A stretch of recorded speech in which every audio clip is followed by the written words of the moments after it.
सुर्वे टीचरांच्या क्लासमध्ये तुमचे सर्वांचे मनापासून स्वागत आहे। आजच्या माझ्या या व्हिडिओमध्ये आपण करून घेणार आहोत दिशांची ओळख। दिशा माहिती असणे सगळ्यांनाच गरजेचे आहे। खगोलशास्त्रात वास्तुशास्त्रामध्ये तर दिशांचे महत्त्व आहेच, परंतु विद्यार्थ्यांना तर अभ्यासासाठी दिशा माहिती असणे आवश्यक आहे, पण गृहिणींना सुद्धा दिशा माहिती असणे अत्यंत आवश्यक आहे आणि ते अत्यंत गरजेचे सुद्धा आहे। तर चला पाहूया आपण दिशा किती आहेत आणि कोणत्या आहेत।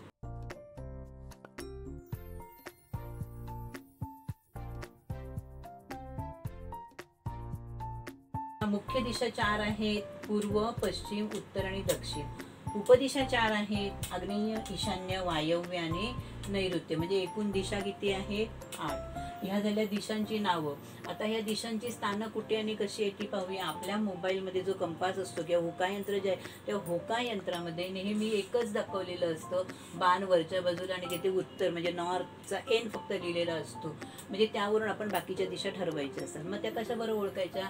तर उत्तर वरच्या दिशेला आहे तर त्याच्याबरोबर विरुद्ध दिशेला दक्षिण दिशा असते।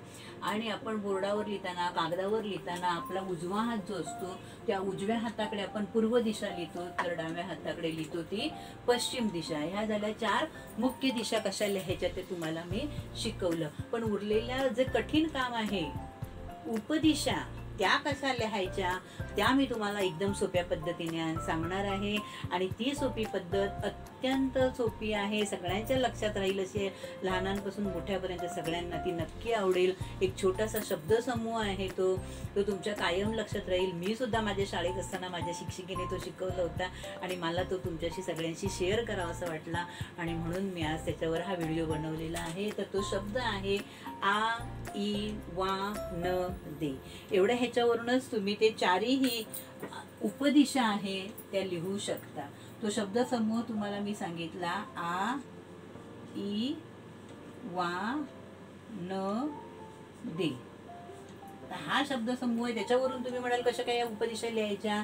तर आग्नेयाचा आ, ईशान्याचा ई, वायव्याचा वा आणि नैऋत्यचा आपण न लक्षात ठेवण्यासाठी समूह तयार करण्यासाठी तो न घेतलेला आहे आणि दक्षिणेच्या द ला दे केलेला आहे। तर आ, ई, वा, न, दे शेवटी दक्षिण येतं, त्यामुळे आपल्या बरोबर लक्षात येतं काय कसं कोणतं स्थान कोणती उपदिशा कुठे लिहायची ते। आग्नेय म्हणजे ह्याच्या बाजूने हिथून सुरुवात करायची, आ, ई, वा, न आणि दे। आलं लक्षात? आवडलं तुम्हाला?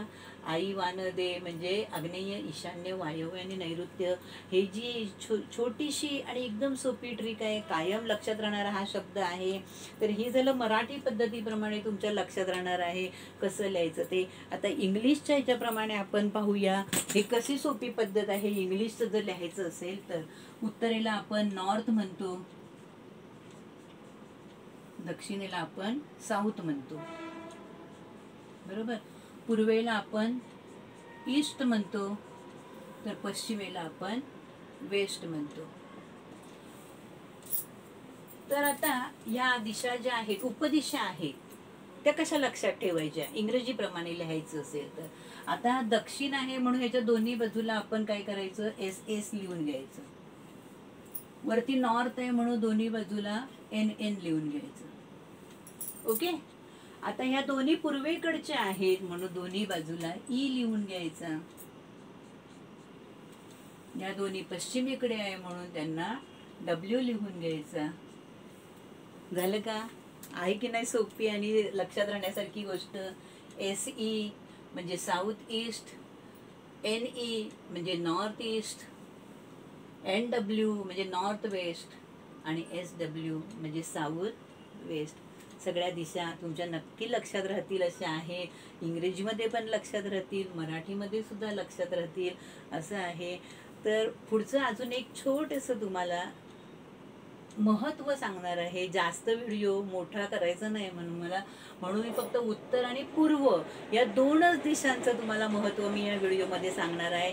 ऐका तर, उत्तर दिशा जी आहे, उत्तर दिशेचा स्वामी कुबेर आणि लक्ष्मी आहे। उत्तर दिशेचा स्वामी कुबेर आणि लक्ष्मी आहे. म्हणून आपल्या घरातील जो खजिना असेल, दागदागिने असतील, पैसे असतील, ते नेहमी उत्तर दिशेला ठेवावे, म्हणजे त्यांच्यामध्ये वाढ होते. आणि दुसरं पूर्वेचं महत्त्व म्हणजे जर घरातले आपले कोण विद्यार्थी असतील, आपली मुलं असतील, तर त्यांना अभ्यासाला नेहमी पूर्व दिशेकडेच बसून अभ्यासाला बसवावे, म्हणजे त्यांचा अभ्यास चांगला होतो. ओके, धन्यवाद.